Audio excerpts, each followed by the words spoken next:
Well, hello there. I'm Julia. Welcome back to my channel NB Library. Today we're doing something a little different. Not necessarily reviewing books, but ranking books.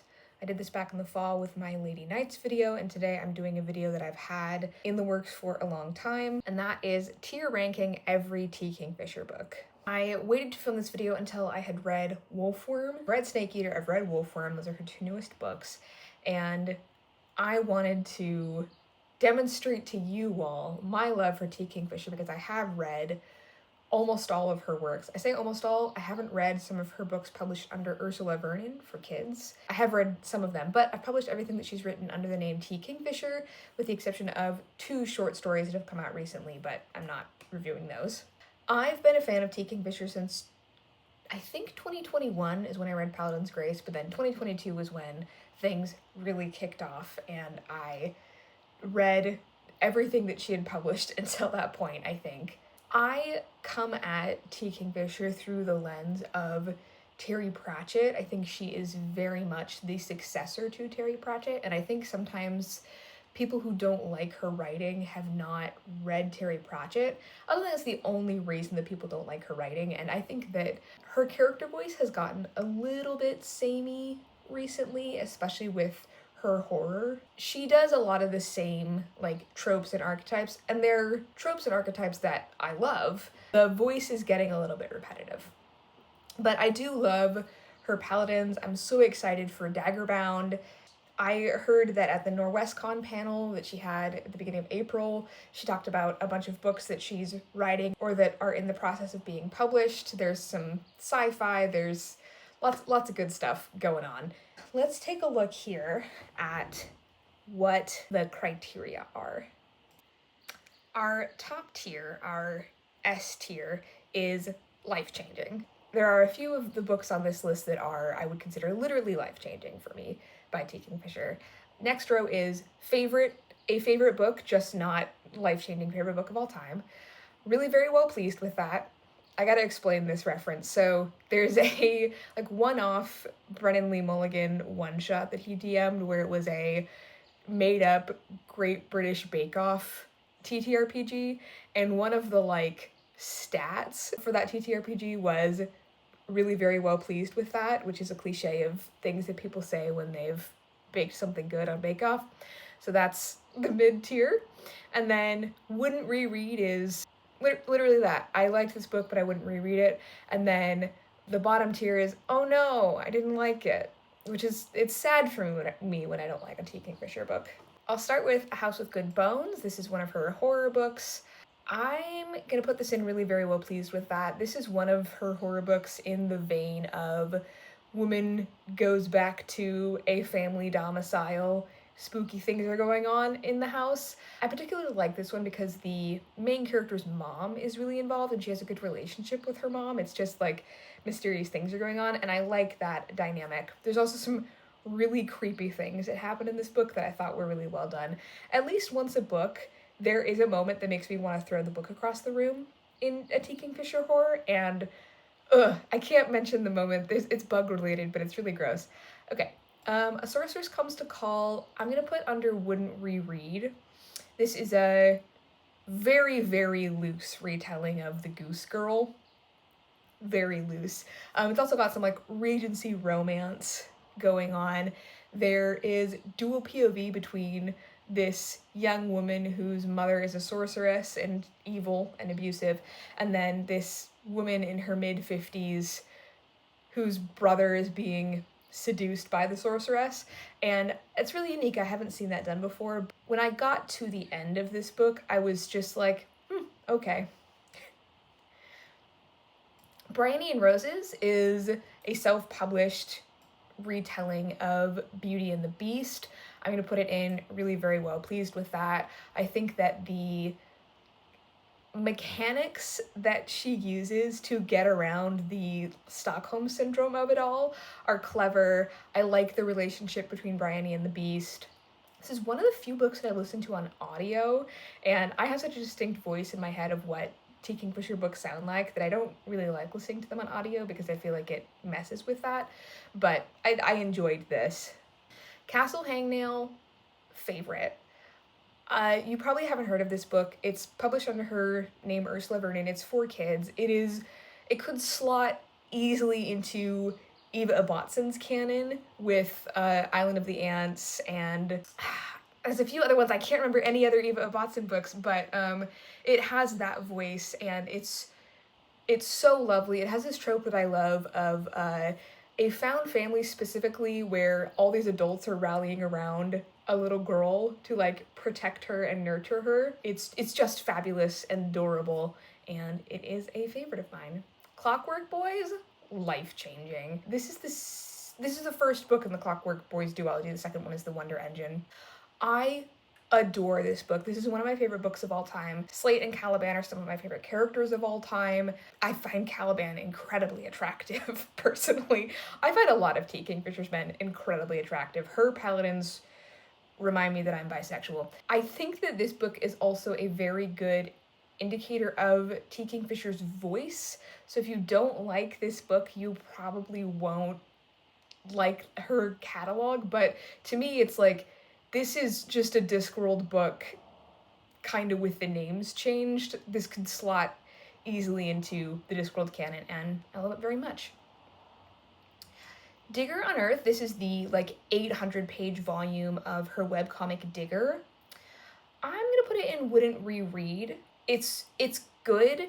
It just didn't grab me like other things, but I think that the like lore and story that she tells over a very long webcomic is really impressive. Her art style is not my favorite, but I think it's simple enough that there's rarely any confusion. And sometimes I think that comic books and webcomics can mess up with the blocking of the characters and then continuity between panels and where characters are standing and how much movement happens between panels. And I don't have that issue with Digger. I think it's very funny how even in a medium where the main character is only like talking in speech bubbles, the T. Kingfisher voice is still very, very strong. Oh, Hemlock and Silver. I don't think it's necessarily this book's fault. I was very tired when I was reading it, but I am going to put it in, oh no, I didn't like it. Also, there's like mention of a bodyguard love interest, and he doesn't come into it until like halfway through the book, and I was really disappointed because I love a bodyguard romance, especially by T. Kingfisher. That's kind of her oeuvre, so I kept waiting for him to show up. And also, I think that this is another problem with her book sometimes, and I say this with love. Her characters, I think she doesn't want them to figure things out too quickly, but especially with the dramatic irony of already knowing how the story might end, like in fairy tale retellings. Hemlock and Silver is a retelling of Snow White. I think that the characters can come across as stupid sometimes, where like they're not picking up on obvious clues in a way that's really infuriating, and not in a like, no, don't open that door kind of thing, but just of like, you have all the information you need and you're still not making the connection. And I was pretty frustrated with the main character of this book, so that's why I didn't like it.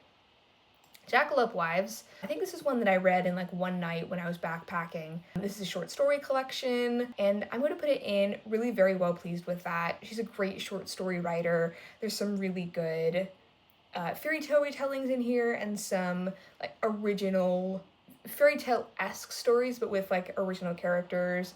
The Jackalope Wives, the titular story, involves this one like very Granny Weatherwax-esque character and has that Southwest desert horror that she likes to play with. So that's great, and I recommend picking it up. Minor Mage, this is a novella, and I'm gonna put it in wouldn't reread. It's workmanlike, it gets the job done. One of her few books with a male main character, and it's just fine. I have nothing more to say about it. Nettle and Bone, I'm also gonna put in wouldn't reread. This is her first traditionally published fantasy book. And there's some great moments in here and some really cool like action set pieces. And Fenris, I think, is the male main character, another male character I'm incredibly attracted to. But It's funny that this was a lot of people's introduction to T. Kingfisher, because I think it's not her necessarily on top of her game. I didn't think there's anything wrong with it, but it's one of those, like, I know you can do better than this. So that's why I wouldn't reread it. Paladin's Faith. Let's see, this is the 4th Paladin book. I've had them all out of order here.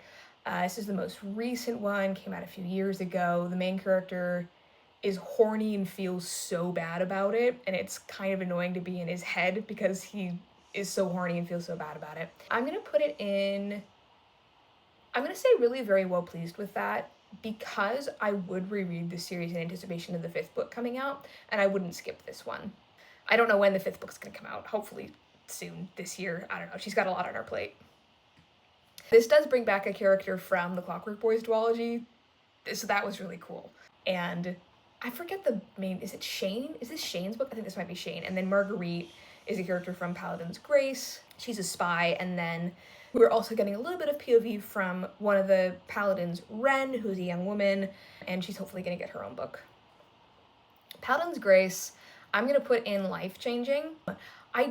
I think it's tied for my favorite Paladin book, but it's the first T. Kingfisher book that I read, so I think it is life-changing. It's got so many good things. It's got Steven, who's incredibly hot. It's got Zale, one of my favorite characters of all time, the non-binary lawyer priest. We've got a female character with a specific job, Grace the perfumer, and just that inestimable Pratchettian quality that really drew me to T. Kingfisher. Paladin's Hope is, I can't put it in life-changing, but it is absolutely a favorite. It's tied with Paladin's Grace for my favorite Paladin book. This is a gay romance. There is a murder escape room, and I really love the pairing here. They're doing some kind of work outside, so if you can hear that, I apologize. Once they get out of the murder escape room dungeon, my interest drops off, and there's a whole nother plot in the 3rd act. But I just love characters forced into a dangerous situation, have to rely on each other. Good stuff. Paladin's Strength is, oh no, I didn't like it.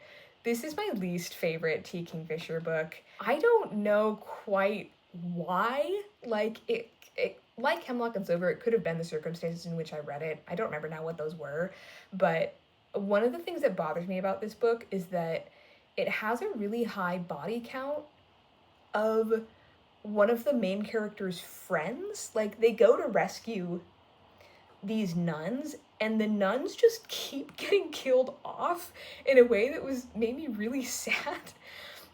And it also is really long. I think it's like over 500 pages, and to me it just went on for way too long. That's all I'll say about it. Snake Eater, I'm gonna say wouldn't reread. I didn't dislike it, but I liked it just fine. It's got the Southwestern Gothic, and it's also sneakily, it's set like 50 years in the future. So it's, I guess, sci-fi. Great character in it, Grandma Billy, who's a trans woman. T. Kingfisher always, really effortlessly includes Black, trans, and queer characters in her books in a way that I really appreciate. I think that the main character of this one is, she takes a while to find her backbone, but that's kind of, the point of it. Summer in Orcus is life-changing. This is literally my favorite book of all time. This book feels like it was written for me specifically. It feels like coming home to all of these books that I loved and read as a kid. It has so many talking animals in it, which I love. So many moments that I'll just I flip to in my physical copy and just reread and smile.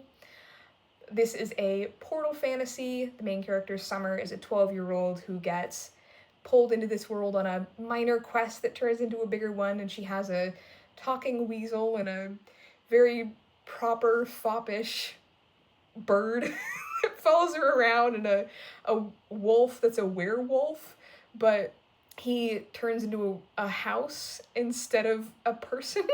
So he's a warehouse named Glorious, and This book is free on the author's website. She released it in chapters in 2016, so there's no barrier to read it. I own a copy physically that's illustrated because it's my favorite book.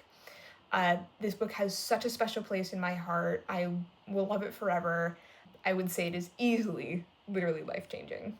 Next, the Halcyon Fairy book. This is another book of short stories with more fairy tale retellings, I think, is kind of the bulk of it. And I can't remember if it's in Jackalope Wives or in this one, but there's a great little novella called Boars and Apples, which is a different Snow White retelling from Hemlock and Silvery. It's quite different. And I think there's romance, but it's minimal. And part of the Halcyon Fairy book is like an MST3K style riff on weird, obscure fairy tales that were originally published on T. Kingfisher's blog. And they're very funny. So I'm going to put this in. Really very well pleased with that, because when I think about it, I would reread this.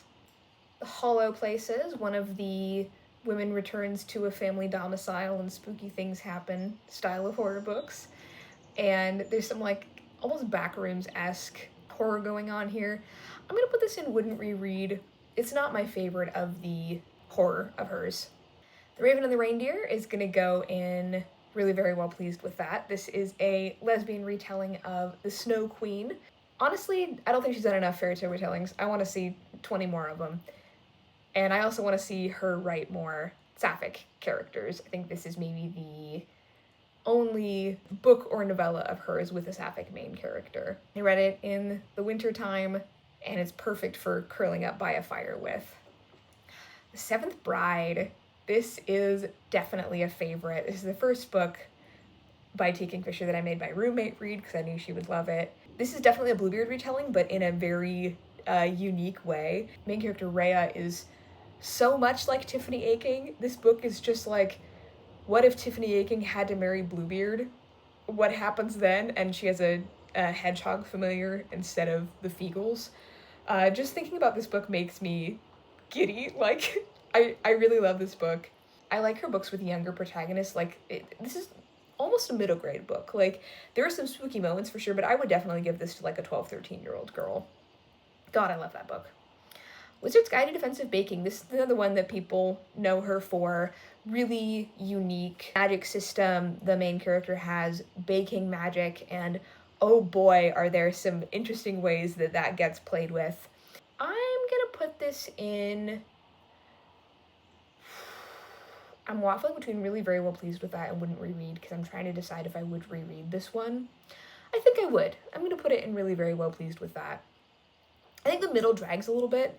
There's a part where the character is just kind of waiting around for things to happen, and I would like maybe skim through that on a reread, but I think the ending is really good and exciting. Illuminations. This was published on like American Thanksgiving, and I was having to go see some family members that I was dreading seeing, and I was like, it's okay, because when you get home you can read Illuminations. This book really saved my butt. This is another kind of a middle grade-esque book with a young main character, and it kind of talks about friendship and rivalry at that age. There's a talking crow, and it reminds me a lot of like Encanto or like a Pixar movie. I'm gonna put this in wouldn't reread. I think it's perfectly lovely, but does not reach some of the upper echelons of T. Kingfisher. The Twisted Ones is another horror of the family domicile variety, and I'm gonna put it in wouldn't reread with the caveat this is the only book that's ever jump scared me. One of those aforementioned moments where I wanted to throw my e-reader across the room. I think I maybe tossed it as I jumped away in horror. She really knows how to get to fears that I've had specifically. I think we have very similar brains. And this is also a book where the main character gets adopted by an old lady who's like, you can't get rid of me, I'm gonna be here with you till the end, kid, which is great. The Wonder Engine is the second in the Clockwork Boys duology, and it has to go in life-changing. It's basically one book that her publisher suggested that she split up. So aside from like a little recap at the beginning of the first chapter, you can just read them seamlessly through. This is a sort of a heist. It feels like just a D&D campaign / a Discworld book. and I love it very much, and I have reread it, so you know that I would reread it. Oh, good stuff. Thorn Hedge. I'm really very well pleased with that. I read this in a year when I wasn't really reading. It's a fairy tale retelling of Sleeping Beauty, working with fairies and changelings. There's a lovely man in it. It's a novella. It's just good, solid fairy tale retellings. I think it is in the voice that she uses for serious fairy tale retellings, like for Nettle and Bone, for A Sorceress Comes to Call, where it has less of the main character interior voice that she uses in her other books. That's when you know it's like serious business. We're gonna talk about serious stuff and not like kind of the more like goofiness of some of the other books. All of her books have horror moments, I think you can safely say. There's always a moment in every book where you go, Ursula, why? It's just a lovely little novella that I would pair, as with a fine wine, with The River Has Roots or The Summer War by Naomi Novik. And I see we're doing the Sworn Soldier books out of order as well. Well, we press on. What Feasts at Night is my least favorite Sworn Soldier book. It's the second one, and as you can see from the cover, it involves T. Kingfisher's hatred of horses, or not hatred, she's more scared of them. And I'm gonna put this in wouldn't reread. I think in every Alex Easton book, there's a moment where I have incredible gender euphoria because I can just picture myself as the main character, which I don't normally do in a book. These are told from first person anytime, like, the main character gets referred to by their correct pronouns, ka and con. I just feel very happy. What Stalks the Deep is the first Sworn Soldier book. I didn't find it that scary. It is another moment where, like, I've had this same plot idea. I don't want to spoil what that is, exactly what the horror is, but this is a Sporer, a fungal horror book. It's a retelling of The Fall of the House of Usher with Alex Easton, non-binary main character. I'm gonna put it in favorite just because there are some lines that made me laugh so hard I like hurt myself, because I was literally like, real knee slapper. I was hitting my leg so hard while I was laughing that I genuinely hurt myself. I always get the audiobooks for these. They're read by the wonderful Avi Roque, and there's a few lines in this that just still crack me up. Wolfworm, I just read this one. This is not her first historical horror, because the Sworn Soldier books are that, but first full-length historical horror. Nasty, disgusting, gross. Had to stop eating while I was reading it. Some good insect parasite horror, and I'm really very well pleased with it. It was nasty and gross, and I liked it a lot. But I can't normally say for a book, but I know with T. Kingfisher's horror, I'm in good hands. The main character is gonna be okay. They're gonna go through hell, but they're gonna be okay in the end. So she's here to take care of me. Oh, when I was talking about What Stalks the Deep, I was thinking it was What Moves the Dead, so assume that everything that I just said about that, I was talking about What Moves the Dead. Let me talk about What Stalks the Deep real quick here. Sorry about that. This one just came out in like fall of 2025. Another book that like truly scared me. I was shouting at the main character, and some genuinely terrifying moments. And it's deals with caves, which I'm scared of. I'm gonna put it in really very well pleased with that. Nine Goblins. This was originally self-published and just came out traditionally published. It is, I think, aside from The Seventh Bride and Paladin's Grace, one of her most Pratchettian books. It kind of follows this regimen of goblins in like the Goblin-Human War. The main character is this very competent female sergeant, and then there's also this elf who is like an elf veterinarian named Sings to Trees, and he's not a love interest or something, he's just also there, part of the plot. I love how much emphasis she puts on platonic relationships. This book has an excellent example of that. But I'm going to put it in wouldn't reread, just in that I saw it at the store the other day and I looked at it and went, yep, that was a book that I liked, but I wouldn't reread it.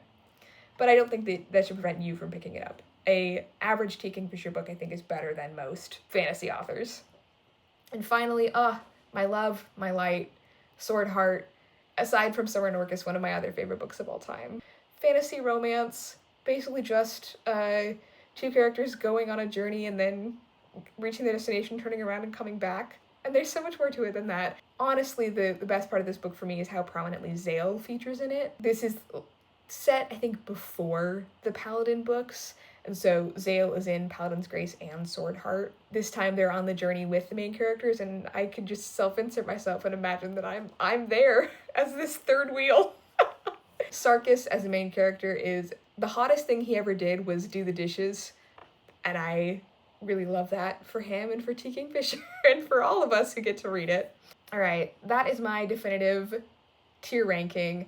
I had made notes and then I was doing this blind, so I'll be curious to compare and go back and see what I had originally thought I was going to put all of these books in. You know, you can't call too many things your favorite or life-changing. Like, that's special. That is going to be it for me today. Thank you so much for watching. Thanks for letting me yap about my favorite author. I do genuinely feel so grateful that my favorite author writes and publishes like 3 books a year, and that she reminds me so much of my other favorite author, Terry Pratchett, and that her worlds are so inclusive, and I really feel like welcome in her books, not just because our brains are so similar, but I hope she keeps writing for a long, long time and that I just get to keep enjoying her books every year. If you haven't already, please like and subscribe for more videos like this and book reviews, and I'll see you in the next one.